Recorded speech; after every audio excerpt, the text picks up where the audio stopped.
Ashamaa daawwattoota keenya mariin biyyaalessaa Itoophiyaa magaalaa Finfinneetti itti fufee jira.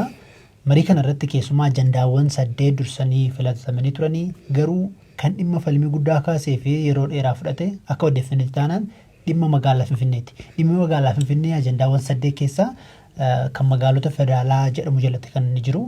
Kanaafuu mariin galma cufaa keessatti kan mari'atamaa jiru.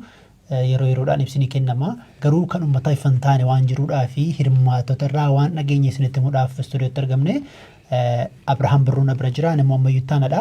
Abrahaam mee odeeffannoon guyyoota muraasa darban keessumaa hirmaattota irraa akka dhageenyetti mariin kun keessumaa dhimma magaalaa Finfinnee namoonni akka isaan wal dhaban inumaa wal dura akka dhaabbatan illee godhee akka ture dhageenye irraa gabaabsinee maaltu deemaa jira wanta amma dhageenye maali?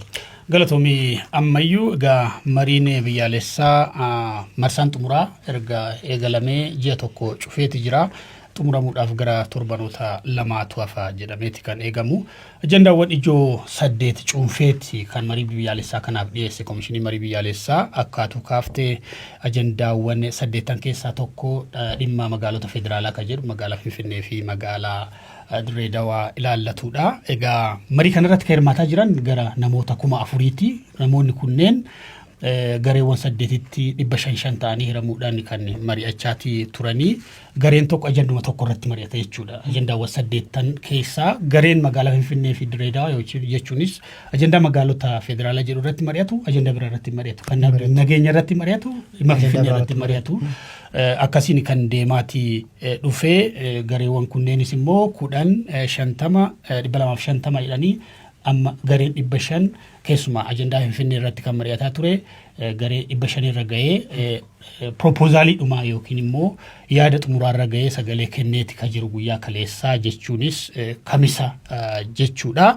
Dhimmi magaalaa Finfinnee akkuma atuu kaafte jalqabumaa kaasee haga ajandaawwan kabiroo 7 dagatamatiitti mata duree ijoo ta'ee kan itti fufedha.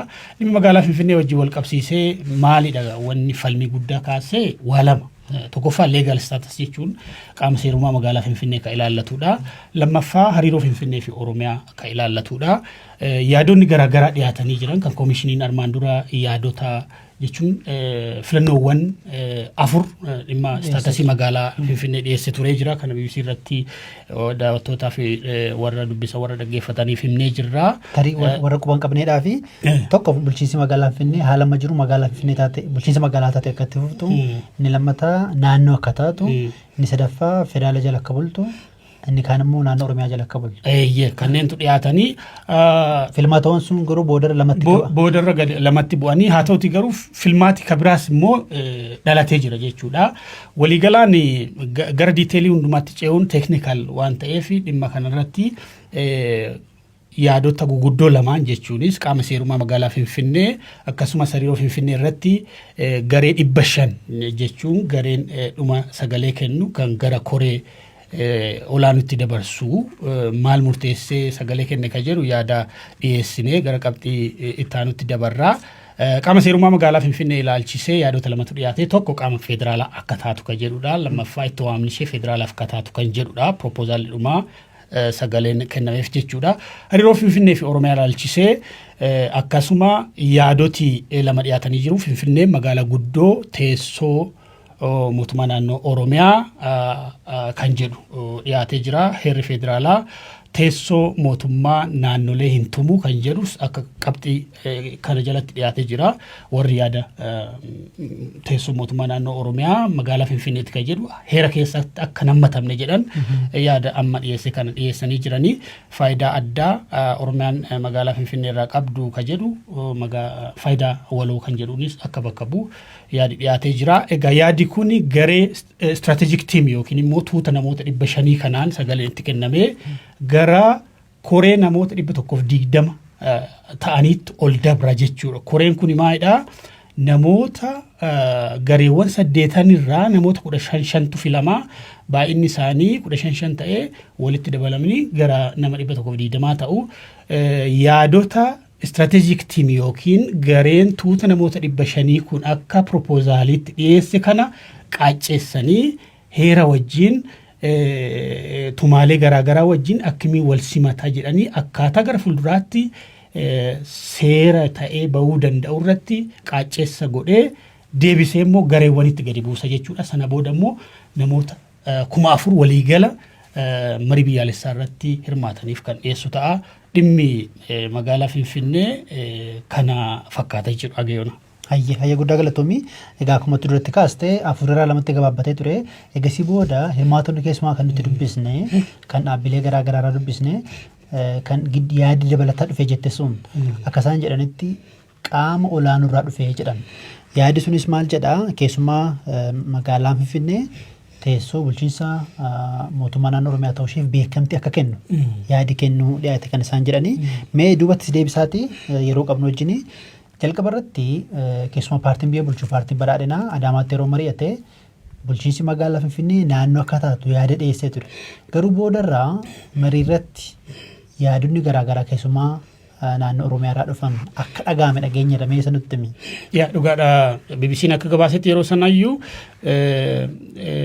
istaatasii magaalaa Finfinnee naannoo taatee akka riijiniitti jechuudha. Akkuma Oromiyaa saboota salmoota kibbaa kana taatee mana marii federeeshinii keessa bakka bu'iinsa akka qabaattu kan jedhu ture. Adaama irratti yaa'ii paartichi taa'ee akka paartiitti immoo egaa akka isteekii qabuutti marii kana keessatti akka hirmaatutti akka jennuutti qabatee kan dhiyaachuuf ture. Haa ta'uti garuu warri Oromiyaa jalqabumarraa Adaama irratti mariin gaafa taa'amu yaada kanatti waliin galle. Kan naannoo Oromiyaa irraa dhufan. Warri Oromiyaa irraa paartii bakka bu'anii dhufanii jechuudha. Karaa biraatiin immoo namooti miseensa paartiin ta'in kan marii kana keessatti hirmaatan dhimma Finfinnee irratti ejjennoo paartiidhaan faallaa ture kan Finfinneen tasuma Oromiyaa irraa adda bahuu hin dandeessu naannoos ta'uu hin dandeessu kan jedhu ajandaa godhatanii tarkaanfachiisaa turanii. Maaliif yaadi kun tokkoffaa tumaa heera Itoophiyaatiin kan wal faalleessu naannoon akka heera Itoophiyaa keewwata 46tti naannoleen kan hundeeffaman qubsuma aadaa afaan akkasumas immoo fedhii uummataa irratti kan ta'u. Karaa biraatiin immoo mana maree federeeshinii keessaa bakka bu'iinsa qabaachuu kan danda'an naannoleen eenyummaa sabootaatiin. Finfinnee keessa taa'ee sabi mana maree federeeshinii keessatti bakka hin bu'iin jiraayii kan jedhu dhimma heeraa wajjin wal faalleessu waan ta'eef ajandaan kun gabaa argachuu hin dandeenye. Gama Oromiyaatiinis immoo yaadota ama propoozaala kaase kanaaf deeggarsi saboota biraarraas waan argameef dhimmi paartichi qabatee ture. Karaa biraatiin immoo dhiibbaan alaayis ture jira. Oromoon dhimma Finfinnee irratti gamtaadhaan konfroonti godhaa ture yaada kana. Rogeeyyiin miidiyaaleen garaagaraas dhimma kana gabaasuu isaanii wal qabatee paartichi riitiriit godhee jira of duuba deebi'ee jechuu hin dandeenya ammayyu. Guddaa galatoomaa Ibresh. Wanni boodarra kaasuu dandeenyu immoo keessumaa dhaabbilee akka ABN, Izeemaa, paartii Innaatirras paartiin illee kan keessumaa kan duratti maqaa lamman isaanii komii dhiyeessanii turan akka gidduun seentummaan jiru yookiin immoo kanneen marii sana qindeessan fa'aa gaggeessan fa'i loogii fa'aa akka mul'isan fa'aa sirreeffamii akka taasifaa komii dhiyeessanii turanii. Egaa dhimma sanarratti immoo deebii gaafannee ture komishinii marii biyyaalessaa Profeesar Masfin Arayaa isaan egaa keessumaa dhaabbiin maal jedhee wanni amma deemaa jiru yoo sirrachuudhaa baate keessa akka bahuu danda'u dubbatanii naan isa qeeqan wannoonni sirrachuu danda'an yoo jirutti sirreessaatti deemna. Ogummaadhaan kan nuti marii kana gaggeessaati jirru jarjaruu hin qabnu waan jedhu kan isaan deebii kennanii lammata immoo akka BBCtti dubbatanitti jechuudha.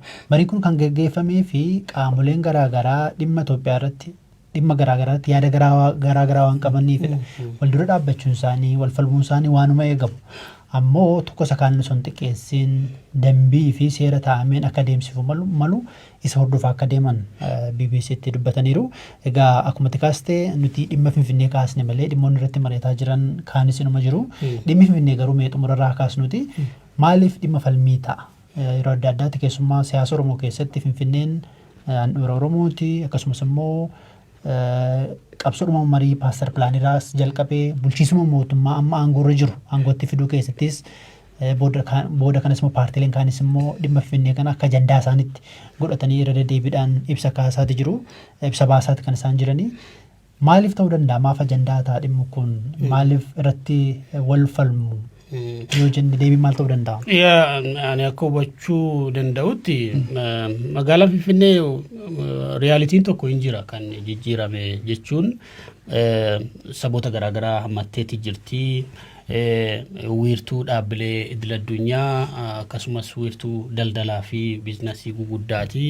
Dhimma kanaa wajjin wal qabsiisee dantaa siyaasa garaagaraa dhaabbileen tarkaanfachiisan jiru. Dantaan Oromiyaan Finfinnee irraa qabdu ka heera keessatti tumame hojiitti kamuu dhabuunis akka taatee yookiin faaktarii tokkotti eeruun ni danda'ama. Yaadoti fiixee jiran hedduun jiran fiixeedha jechuu kan dandeenyu fakkeenyaaf marii kanarratti haga harkaa wal qabutti kan deemamu jira. Waldura dhaabbannaan akkasii turee jira. Barbaadan gara Shanoo deema, barbaadan gara Adaamatti galaa gareen jedhu turee jira. Guutumatti immoo warri Oromiyaa yaada Oromiyaa jala galuu qabdi kan jedhu kompromaayiz godhanii yookiin dhiisaniiti gara amma yaada proposaalii fudhatama argatee fi kan ayyuu kan egaa gara fuulduraatti inni iyyuu maalitti akka ba'u hin beekamuuti. Garuu dhimmi Finfinnee bubbuluu isaatiin jechuun dantaan Oromiyaan magaalaa kanarraa qabu karaa seeraas karaa seenaatiis hojiitti kamuu dhabuun gaaffiin ummati Oromoo magaalaa kanarratti kaasaa ture yeroo dheeraaf wareegamni itti kafalamaa ture gatii dhabuu isaatiin magaalli tuni kompromaayizdii taati jedhee ibsuu danda'a. Kana jechuun ummati Oromoo warri magaalaa kana keessa jiran dhaabbilee idil addunyaas ta'e biyya keessaa fedhii isaanii hin kabajamu jechaa hin jiru. Dhimma kanarratti gaaffiin illee hin ka'uuti. Haa ta'uti garuu gaaffiin Oromoo deebuu dhabuu isaatiin dhimmi kun dhimma ajandaa falmisaa kan ta'e maaliif fakkeenya tokko si kaasuu danda'a. Ammayyuu fakkeenyaaf yeroo mormii maaster pilaanii booda ministeerri muummee Abiy Ahmad aangootti dhufuu isaaniin dura gaaffiin Oromoo gaaffii Finfinnee irraa akka ka'e beekamaadha. Gaaffii kana immoo qaamni hunduu Itoophiyaa keessa jiru gaaffii haqaati, gaaffii dhugaati, legitimate jedhee fudhatee ture. Jalqaba ministeerri muummee mootummaan isaanii akka aangootti dhufanii gaaffii kana deebisuu hinuma danda'u ture. Bubbulchuun isaanii isumaayyuu haala siyaasaa amma Itoophiyaan keessa jirtu wajjin wal qabsiisee ajandaa ta'ee dhufuun danqaa guddaa akka ta'e hubachuun ni danda'ama. Kan yaada kana kaasan jiru kan akkuma jettee egaa xumurarratti daawwattoota keenya egaa yeroo ammaa kana marii kanarratti qaamoleen garaagaraa harar maatan malee kan inni hirmaannes immoo jiru. Fakkeenyaaf kan dhaabii ABO, dhaabii KFO, TPLF dabalatee hidhattooti bosona jiran kan akka WBO fi Faannoo namoonni siyaasaa tarii dhiibbaa qabaachuu danda'an kan akka Jawaar Mohaammed, Obbo Lidatuu fi ministeera dhimma alaa Itoophiyaa kan duraanii Obbo Gadoo Andaargachoo fi kaanillee kan inni hirmaannes numa jiru. Egaa biyyattiin asiin muddama keessumaa gama kaaba Itoophiyaa jiru naannolee garaagaraatti sochiin hidhannoo yeroo deemsifamaa jirutti dhagaa.